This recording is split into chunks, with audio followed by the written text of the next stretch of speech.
نحمده ونصلي على رسوله الكريم اما بعد. معزز السامعین، سیرت النبی صلی اللہ علیہ وسلم پر بیانات کا سلسلہ جاری ہے۔ اب تک 23 بیانات اس سلسلے میں ہو چکے ہیں اور آج کا یہ بیان اس سلسلے کا، اس کڑی کا آخری بیان ہے۔ پچھلے بیان میں ہم نے اللہ کے نبی صلی اللہ علیہ وسلم کے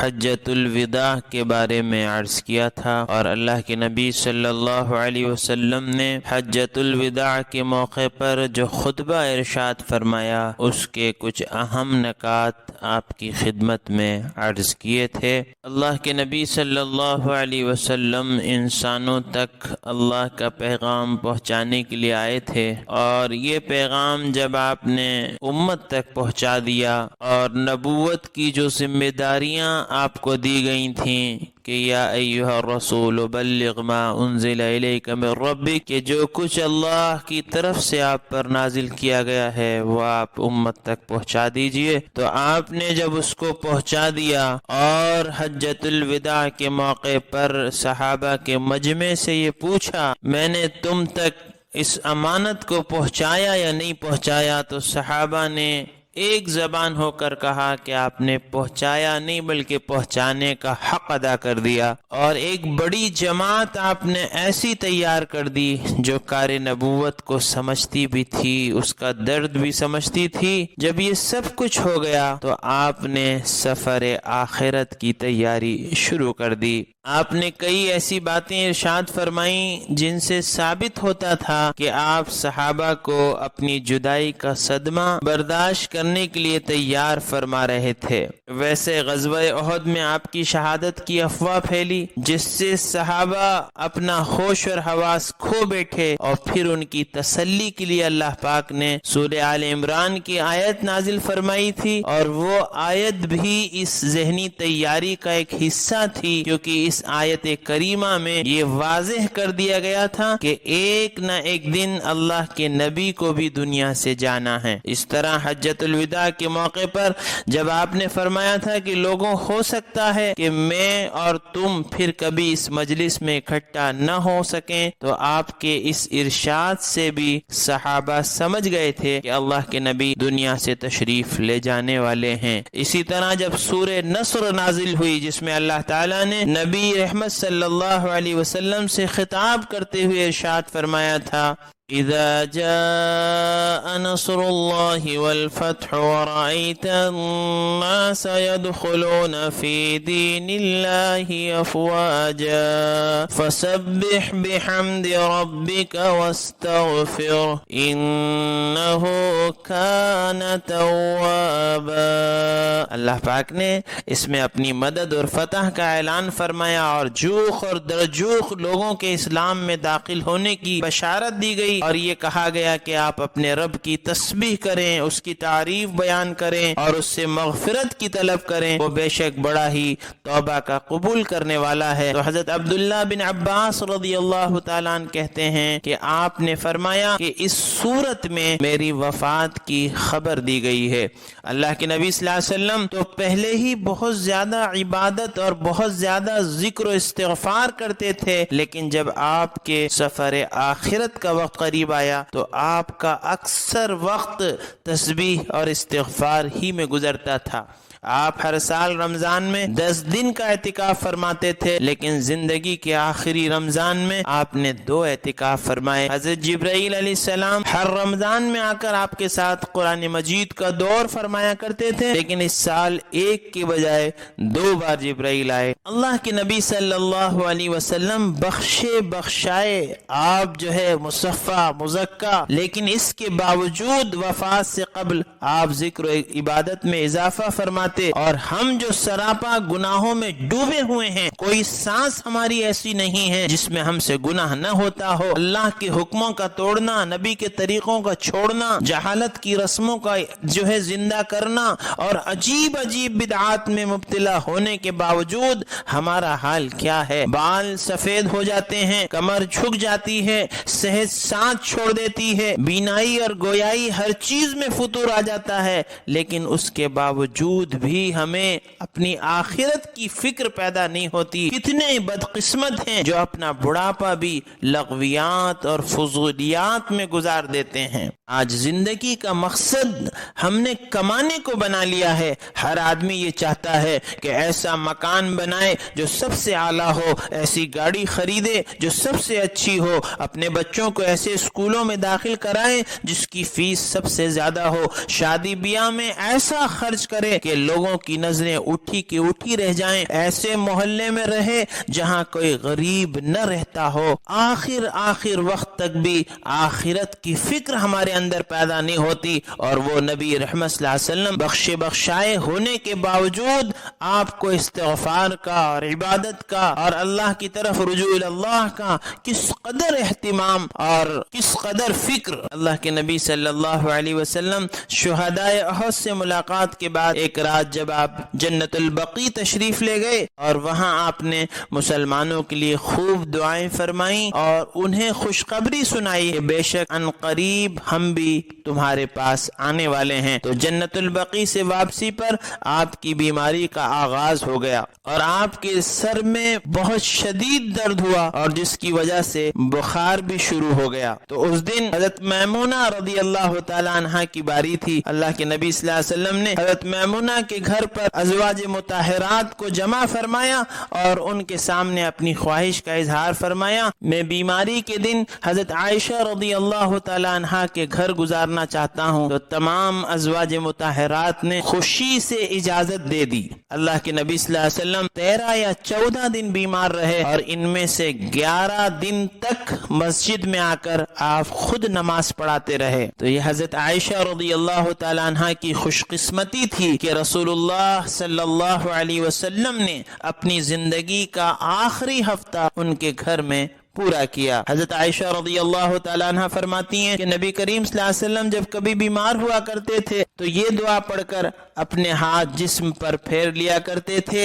اذهب البعث رب الناس واشف انت الشافی لا شفاء الا شفاءک شفاء لا یغادر سقما۔ اے انسانوں کے پالنے والے، تکلیف کو دور فرما، صحت عطا کر، شفا دینے والا تو ہی ہے اور شفا صرف اسی کا نام ہے جو تو عنایت کرتا ہے، اور ایسی شفا عطا کر جو کوئی تکلیف باقی نہ چھوڑے۔ تو بیماری کے دنوں میں یہ دعا نبی رحمت صلی اللہ علیہ وسلم پڑھا کرتے تھے۔ تو اللہ کے نبی صلی اللہ علیہ وسلم کے ہاتھوں پر دم کر کے میں نے چاہا کہ ہاتھوں کو جسم اطہر پر پھیروں، لیکن آپ صلی اللہ علیہ وسلم نے ہاتھ ہٹا لیے اور فرمایا اللہم اغفر لی والحقنی بالرفیق الاعلی۔ اور ایک دن اللہ کے نبی صلی اللہ علیہ وسلم نے فرمایا عائشہ، میں اس کھانے کی تکلیف اب تک محسوس کر رہا ہوں جو میں نے خیبر میں کھایا تھا، جس میں اللہ کے نبی صلی اللہ علیہ وسلم کو ایک عورت نے زہر ملا کر دیا تھا۔ بیماری کے باوجود اللہ کے نبی صلی اللہ علیہ وسلم کو اس لشکر کی بڑی فکر تھی جسے آپ نے شام پہنچنے کا حکم دیا تھا، اور لشکر کا امیر حضرت اسامہ بن زید رضی اللہ تعالیٰ عنہ کو مقرر فرمایا تھا۔ آپ نے یہ محسوس فرمایا کہ لوگ اس لشکر کے معاملے میں سستی سے کام لے رہے ہیں اور بعض لوگ اس قسم کی باتیں کر رہے ہیں کہ بڑے بڑے صحابہ کی موجودگی میں ایک نوعمر لڑکے یعنی اسامہ بن زید جن کی عمر 17-18 سال ہے کہ ان کو امیر کیوں بنایا؟ تو رسول اللہ صلی اللہ علیہ وسلم تکلیف کی حالت میں سر پر پٹی باندھے ہوئے گھر سے باہر تشریف لائے اور منبر پر بیٹھ گئے اور خطبہ پڑھنے کے بعد ارشاد فرمایا لوگوں، اسامہ کے لشکر کو روانہ کر دو۔ اگر آج تمہیں ان کی عمارت پر اعتراض ہے تو کل تمہیں ان کے والد کی عمارت پر بھی اعتراض تھا، لیکن ان کے والد بھی عمارت کے مستحق تھے اور یہ بھی عمارت کے مستحق ہیں۔ ان کے والد بھی مجھے محبوب تھے اور یہ بھی مجھے محبوب ہیں۔ تو اس بیماری میں اللہ کے نبی صلی اللہ علیہ وسلم نے مسلمانوں کو وصیت فرمائی کہ تم اسی طرح لشکر کو روانہ کرو جیسے میں روانہ کیا کرتا تھا، اور سنو مشرکین کو یہاں سے نکال دو کہ جزیرۃ العرب میں 2 مذہب باقی نہ رہنے دینا۔ نماز کے اہتمام کا یہ حال تھا کہ رسول اللہ صلی اللہ علیہ وسلم نے نماز جماعت بھی نہیں چھوڑی۔ آپ اس حالت میں نے مسجد میں تشریف لائے کہ آپ کے قدم مبارک زمین پر گھسٹ رہے تھے اور 2 آدمیوں کے سہارے آپ مسجد میں تشریف لے گئے، یہاں تک کہ آپ کا وصال پیر کے دن ہوا تو جمعرات کے دن بھی آپ نے مغرب کی نماز پڑھائی۔ اب جب بیماری شدت اختیار کر گئی اور آپ پر غشی طاری ہو گئی تو آپ کو تھوڑا سا افاقہ ہوا۔ آپ نے لوگوں سے دریافت کیا کیا نماز ہو چکی؟ جواب دیا کہ نہیں یا رسول اللہ، سب آپ کا انتظار کر رہے ہیں۔ اللہ کے نبی صلی اللہ علیہ وسلم نے اٹھنے کی کوشش کی لیکن پھر آپ پر غشی طاری ہو گئی، اور جب آپ کو ہوش آیا تو پھر آپ نے نماز کا سوال کیا اور پھر یہی جواب دیا کہ اللہ کے نبی کسی نے نماز نہیں پڑھی، سب آپ کے انتظار میں ہیں کہ آقا کے ہوتے ہوئے کس کی جرات تھی کہ مصلی پر کھڑا ہوتا اور کس کا دل چاہتا تھا کہ وہ نماز پڑھ لے، لیکن جب بار بار ارادہ کرنے کے باوجود ہمت نہ ہوئی تو آپ صلی اللہ علیہ وسلم نے حضرت ابو بکر رضی اللہ تعالیٰ عنہ کو پیغام بھیجا کہ وہ نماز پڑھائیں۔ حضرت عائشہ رضی اللہ تعالیٰ عنہ کہتی ہیں کہ میں نے کہا کہ میرے ابا بڑے نرم دل ہیں اور ان پر گریہ طاری ہو جائے گا، وہ آپ کی جگہ پر کھڑے ہو کر نماز نہیں پڑھا سکیں گے، اس لیے آپ حضرت عمر کو نماز پڑھانے کا حکم دیں۔ لیکن اللہ کے نبی صلی اللہ علیہ وسلم نے سختی سے انکار فرمایا۔ آپ ناراض ہوئے اور فرمایا کہ اللہ اور ایمان والے سوائے ابو بکر کے کسی کی امامت پر راضی نہیں ہوں گے۔ حضرت ابو بکر رضی اللہ تعالیٰ عنہ کی امامت کا اعلان گویا ان کی خلافت کا اعلان تھا۔ حضرت عائشہ رضی اللہ تعالیٰ عنہ کی ہی روایت ہے کہ نبی کریم صلی اللہ علیہ وسلم نے اپنے مرض وفات میں فرمایا کہ اپنے والد ابو بکر اور اپنے بھائی عبد الرحمن کو بلا لو تاکہ میں ایک تحریر پر لکھ دوں، مجھے اندیشہ ہے کہ کوئی تمنا کرنے والا کہے کہ میں خلافت کا زیادہ مستحق ہوں، جبکہ اللہ اور ایمان والے ابو بکر کے سوا کسی پر راضی نہیں ہیں۔ تو اللہ کے نبی صلی اللہ علیہ وسلم کو بار بار غشی ہوتی اور آپ نے حضرت ابو بکر رضی اللہ تعالیٰ عنہ کو نماز پڑھانے کا حکم فرمایا۔ دوسرے دن جب اللہ کے نبی صلی اللہ علیہ وسلم کو کچھ افاقہ ہوا تو حضرت عباس اور حضرت علی رضی اللہ تعالیٰ عنہ کے سہارے نماز ظہر کے لیے باہر تشریف لائے تو حضرت ابو بکر صدیق رضی اللہ تعالیٰ عنہ نماز پڑھا رہے تھے۔ انہوں نے جب حضور کی آمد کو محسوس کیا تو پیچھے ہٹنے لگے، لیکن اللہ کے نبی صلی اللہ علیہ وسلم نے اشارے سے سمجھایا کہ وہ پیچھے نہ ہٹیں، چنانچہ حضور اکرم صلی اللہ علیہ وسلم حضرت ابو بکر رضی اللہ تعالیٰ عنہ کے پہلو میں بیٹھ گئے اور حضرت ابو بکر رضی اللہ تعالیٰ عنہ کھڑے ہو کر نماز پڑھاتے رہے اور حضور اکرم صلی اللہ علیہ وسلم نے بیٹھ کر نماز ادا فرمائی۔ حضور اکرم صلی اللہ علیہ وسلم کی زندگی ہی میں حضرت ابو بکر رضی اللہ تعالیٰ عنہ نے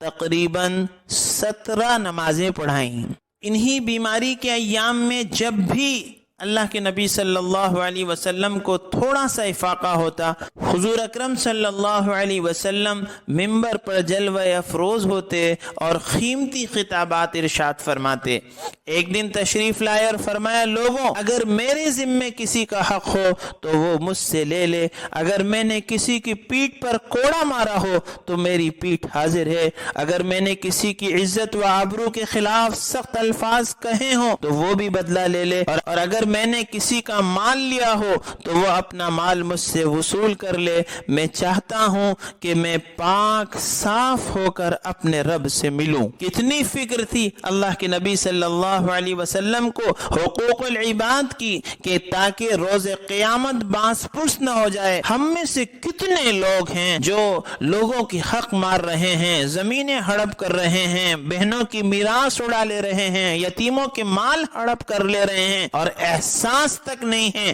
اور یہاں دیکھیے نبیوں کے امام وجوہ کائنات آقا نامدار تاجدار مدینہ جناب رسول اللہ صلی اللہ علیہ وسلم کو حقوق العباد کی کتنی فکر ہے۔ ایک اور خطبے میں نبی رحمت صلی اللہ علیہ وسلم نے ارشاد فرمایا کہ ان یہود و نصارہ پر اللہ کی لعنت ہو جنہوں نے اپنے انبیاء کی قبروں کو سجدہ گاہ بنا لیا تھا۔ فرمایا، لوگوں تم میری قبر کو سجدہ گاہ نہ بنانا۔ رہنا، اور فرمایا اے اللہ میں تبلیغ کر چکا، تو اس کا گواہ رہنا، الہی تو اس کا گواہ رہنا، الہی تو اس کا گواہ رہنا۔ ذرا سوچئے تو صحیح، سب سے زیادہ سجدے کا حقدار اگر کوئی ہو سکتا تھا تو وہ نبی رحمت صلی اللہ علیہ وسلم ہو سکتے تھے، اور سب سے عظمت والا مزار اگر کسی کا ہو سکتا تھا تو وہ نبی رحمت صلی اللہ علیہ وسلم کا۔ لیکن جب وہاں اللہ کے نبی صلی اللہ علیہ وسلم نے فرمایا کہ سجدہ گاہ نہ بنانا، تو جب وہاں اس کی اجازت نہیں ہے تو پھر کسی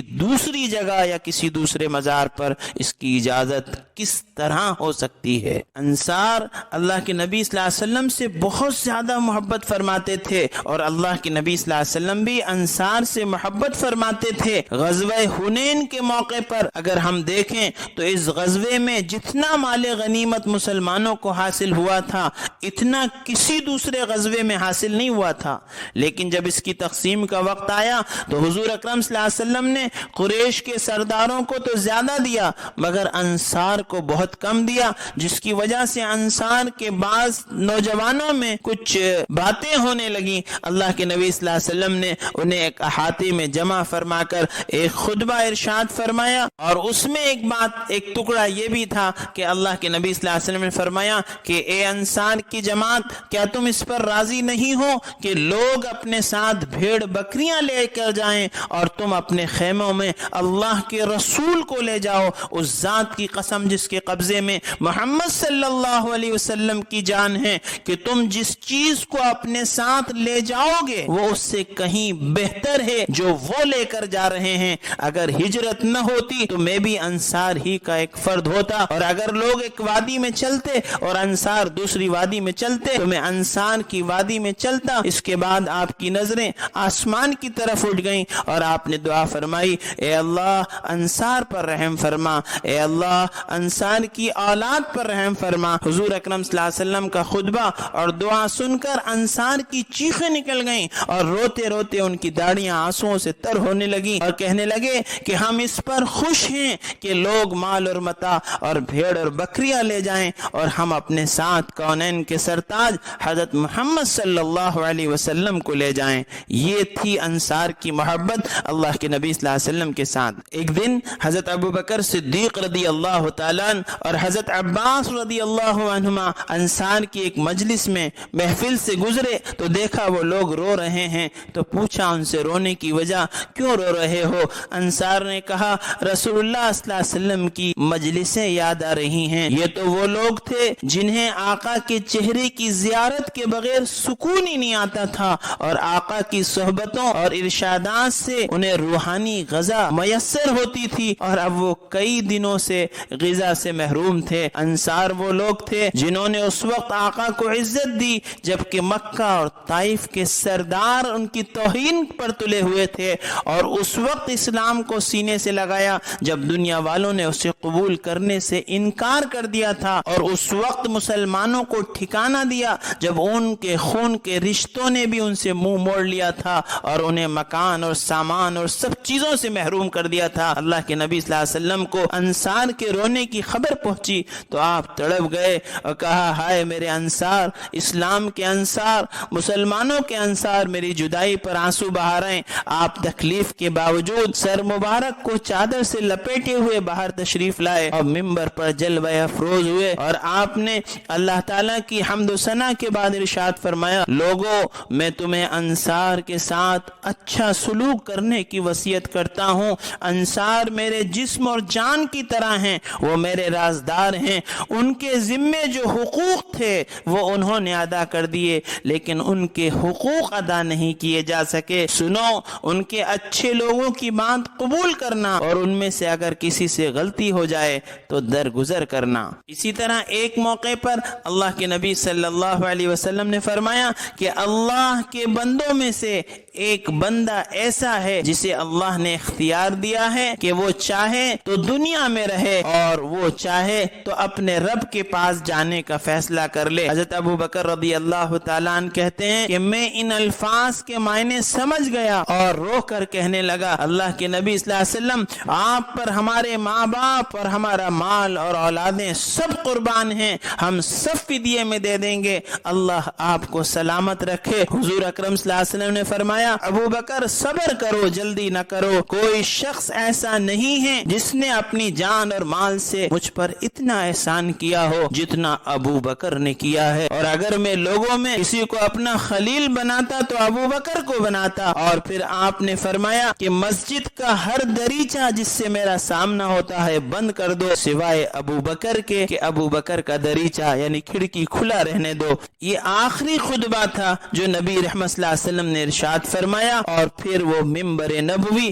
خالی ہو گیا، اور وہ ممبر جس پر بیٹھ کر 10 سال تک آپ علوم اور معارف بیان فرماتے رہے، وہ ممبر آج خالی ہو گیا۔ آخری دن یعنی پیر کے دن، جس دن اللہ کے نبی صلی اللہ علیہ وسلم کا وصال ہوا، حضرت ابو بکر رضی اللہ تعالیٰ عنہ فجر کی نماز پڑھا رہے تھے، صفیں بنی ہوئی تھی۔ اللہ کے نبی صلی اللہ علیہ وسلم نے حجر مبارک کا پردہ اٹھوایا کہ میں آخری مرتبہ اپنی امت کا دیدار کر لوں۔ یہ وہ لوگ تھے جو نبی کی محنت کا نتیجہ تھے، آج رکوع اور سجدے میں مصروف تھے، بڑی محنت کے ساتھ تیار کیے گئے تھے۔ ان کو اللہ کے نبی نے اللہ سے رو رو کر مانگا تھا۔ ان میں کوئی مفسر تھا، کوئی فقیہ تھا، کوئی عراق اور ایران کا فاتح تھا، کوئی مصر اور افریقہ کا حکمران تھا، لیکن جو کوئی بھی تھا صاحب ایمان تھا، حامل قرآن تھا، مثالی انسان تھا۔ یہ منظر دیکھ کر نبی رحمت صلی اللہ علیہ وسلم کا چہرہ مبارک خوشی سے دمکنے لگا۔ حضرت انس رضی اللہ تعالیٰ عنہ کہتے ہیں کہ اس وقت حضور اکرم صلی اللہ علیہ وسلم کا چہرہ مبارک ایسا معلوم ہو رہا تھا جیسے قرآن کا ورق۔ حضور اکرم صلی اللہ علیہ وسلم کے مسکراتے اور دلکش چہرے کو دیکھ کر صحابہ کے جذبات قابو میں نہ رہ سکے۔ فرمایا قریب تھا کہ صفیں درہم برہم ہو جاتی، لیکن نبی کریم صلی اللہ علیہ وسلم نے پردہ گرا دیا۔ اس کے بعد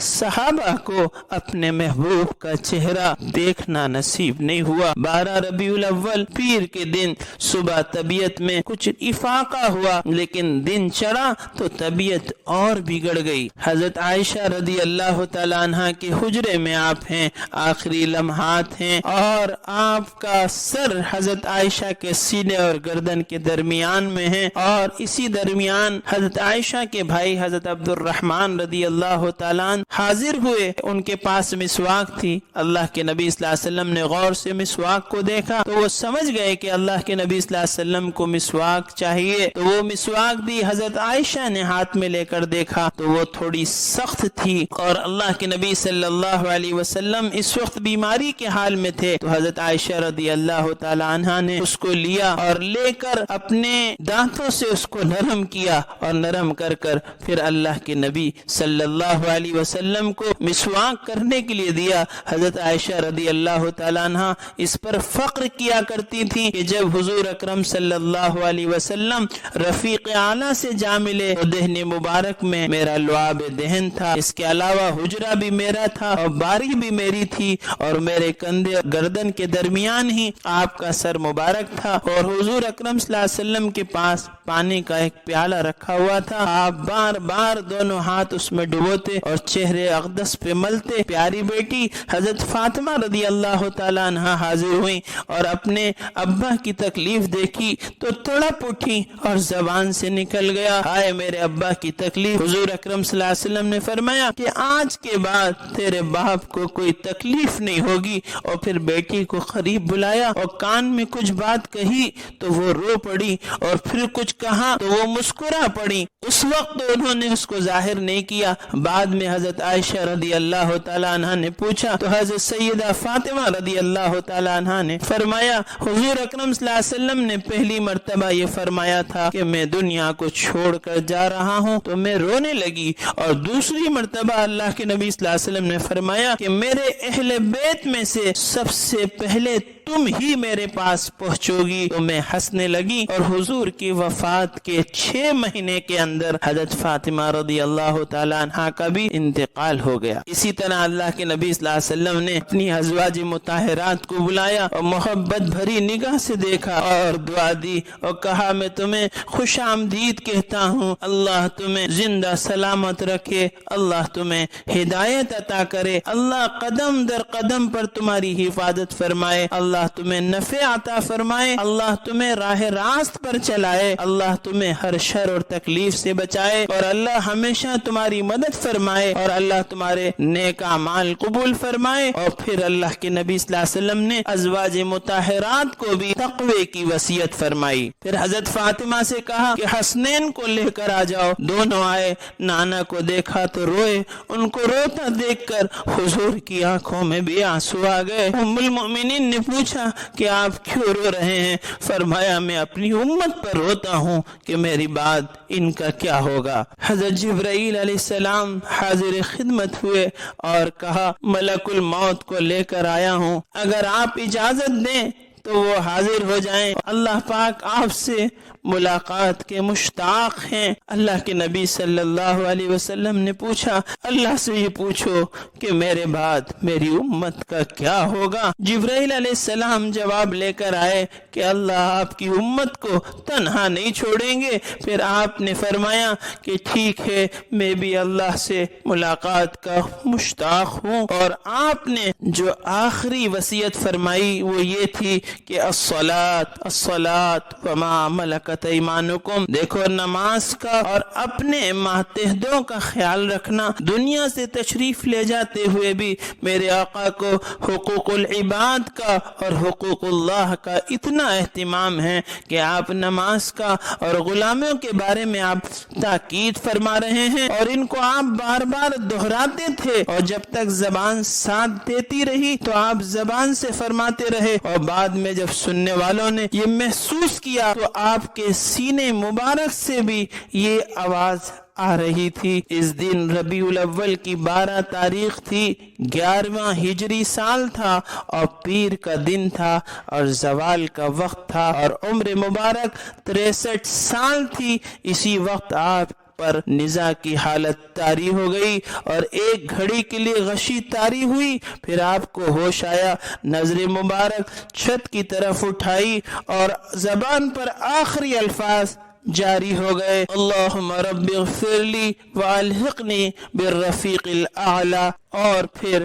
آپ کی روح پرواز کر گئی۔ رسول اللہ صلی اللہ علیہ وسلم کی جدائی کی گھڑی صحابہ کے لیے قیامت کی گھڑی تھی۔ وہ دن ان کے لیے تاریخ انسانی کا تاریک اور المناک دن تھا۔ حضرت انس رضی اللہ تعالیٰ عنہ کہتے ہیں کہ جس دن رسول اللہ صلی اللہ علیہ وسلم مدینہ تشریف لائے تھے اس دن مدینے کی ہر چیز روشن ہو گئی تھی، اور جس دن آپ کی وفات ہوئی اس دن مدینے کی ہر چیز تاریک ہو گئی۔ حضرت عمر رضی اللہ تعالیٰ عنہ کو یقین نہیں آتا تھا کہ حضور وفات پا چکے ہیں۔ حضرت عثمان رضی اللہ تعالیٰ عنہ پر سکتہ طاری تھا۔ حضرت علی رضی اللہ تعالیٰ عنہ پر ایک عجیب کیفیت طاری تھی، اور صحابہ ایک عجیب صدمے میں تھے جس کو برداشت نہیں کر پا رہے تھے، اور یہاں تک کہ عبداللہ بن زید رضی اللہ تعالیٰ عنہ اتنا روئے کہ روتے روتے ان کی بینائی ختم ہو گئی۔ ام المؤمنین حضرت عائشہ رضی اللہ تعالیٰ عنہ نے فرمایا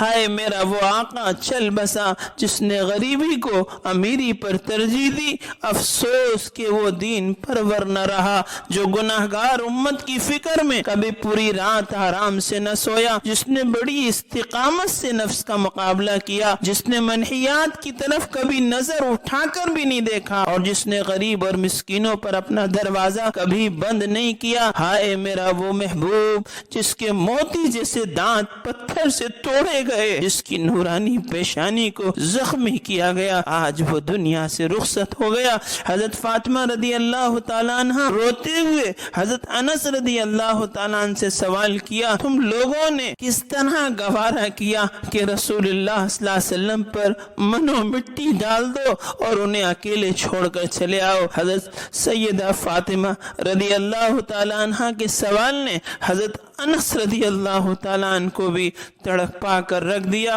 حقیقت تو یہ تھی کہ مدینے کا ہر باشندہ یہ سمجھ رہا تھا کہ میں یتیم ہو گیا، غریبوں کا حامی نہ رہا، کمزوروں کا والی چل بسا، بیواؤں کا سرپرست رخصت ہو گیا، یتیموں کا آقا چلا گیا، غلاموں کا مولا چلا گیا، نبیوں کا سردار، امت کا غم خوار، فاتحین عرب و عجم، لاکھوں دلوں کی قرار، مظلوموں کا دلدار، 63 سال کی مثالی نہیں بلکہ بے مثال زندگی گزار کر دار فانی سے دار بقا کی طرف منتقل ہو گیا۔ یہ وقت مسلمانوں کے لیے بڑا نازک تھا، ہر طرف غم اور علم کے بادل تھے، آنسوؤں کی طغیانی تھی اور ہر ایک پریشانی کے عالم میں تھا۔ پھر صحابہ نے ایک عجیب منظر دیکھا کہ سفر اور حضر کا وہ ساتھی جسے ابو بکر صدیق رضی اللہ تعالیٰ عنہ کہا جاتا تھا، وہ دل کا بڑا نرم آگے بڑھے اور استقامت کا پہاڑ بن کر کھڑے ہو گئے۔ حضرت ابو بکر صدیق رضی اللہ تعالیٰ عنہ نبی سے اجازت لے کر ہی گئے تھے۔ جب آپ نے وفات کی خبر سنی تو دوڑے دوڑے ہوئے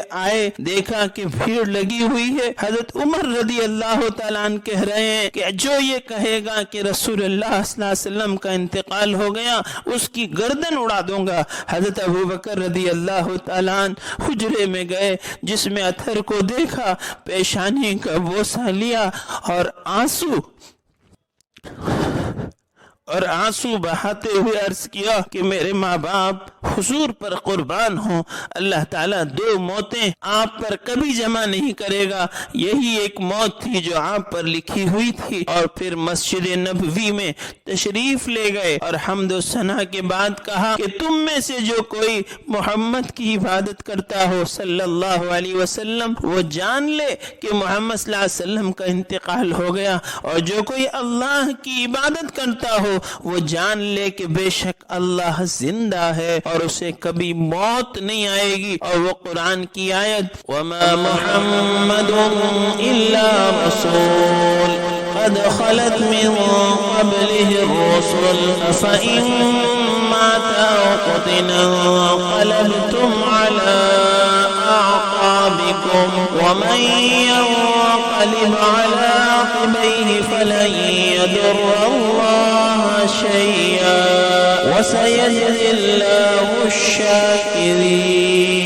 اللہ نے خود فرمایا کہ محمد صلی اللہ علیہ وسلم ایک رسول ہی ہیں، اور ان سے پہلے بھی بہت سے رسول جن کو موت آ چکی ہے، اگر وہ وفات پا جائیں یا شہید ہو جائیں تو کیا تم لوگ الٹے پاؤں پھر جاؤ گے؟ اور جو الٹے پاؤں پھر جائے گا تو اللہ کا کوئی نقصان نہیں کرے گا اور اللہ شکر گزاروں کو ثواب دے گا۔ اس آیت کو سن کر ہر شخص کی آنکھیں کھل گئیں۔ صحابہ کہتے ہیں کہ ہمیں یوں لگا جیسے آج ہی یہ آیت اتری ہو۔ اللہ کے نبی صلی اللہ علیہ وسلم کے پاس جو کچھ بھی تھا آپ نے سب کے سب اس کو جو ہے خیرات کروا دیا، یہاں تک کہ آخری وقت میں اللہ کے نبی صلی اللہ علیہ وسلم نے حضرت عائشہ سے پوچھا کیا ہے تو پتہ چلا 8 دینار ہیں۔ اللہ کے نبی صلی اللہ علیہ وسلم نے ان کو منگوایا اور کہا کہ اگر میں یہ گھر میں چھوڑ کر چلا گیا تو اللہ مجھ سے کہے گا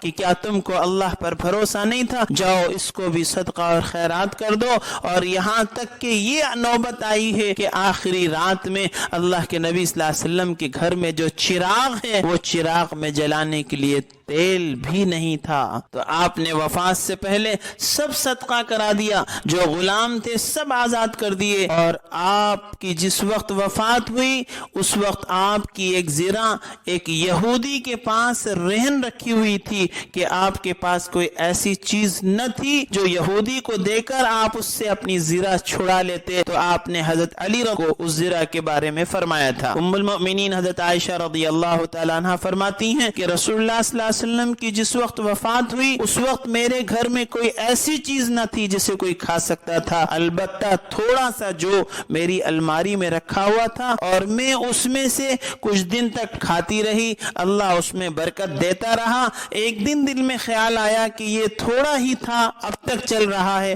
اس کو دیکھ لیا اور تول لیا تو فرمایا پھر وہ ختم ہو گیا۔ تو اللہ کے نبی صلی اللہ علیہ وسلم نے میراث میں نہ سونا چاندی، نہ روپیہ، نہ پیسہ، نہ زمین، نہ مکان، نہ جانور، نہ سواریاں کچھ نہیں چھوڑی، بلکہ آپ نے میراث میں جو چھوڑا وہ ہر مسلمان کے لیے چھوڑا، اور وہ ہے ایمان کی میراث، قرآن کی میراث، دین کی میراث کہ اس کو امت میں منتقل کرنا ہے، اس کی حفاظت کرنا ہے اور اس کو امت تک پہنچانا ہے۔ نیت کریں اور عہد کریں کہ انشاءاللہ جو نبی کا غم تھا، جو نبی کا درد تھا، جو نبی کا مشن تھا، جو نبی کا کام تھا، اس کام کو اپنا کام بنائیں گے، اس غم کو اپنا غم بنائیں گے، اور نبی رحمت صلی اللہ علیہ وسلم ہمارے لیے جو تڑپے اور بلکے اور روئے اور ہم کو یاد رکھا، ہم نبی رحمت صلی اللہ علیہ وسلم کی تعلیمات کو اور سنتوں کو اور طریقوں کو ہر موقع پر عمل کریں گے،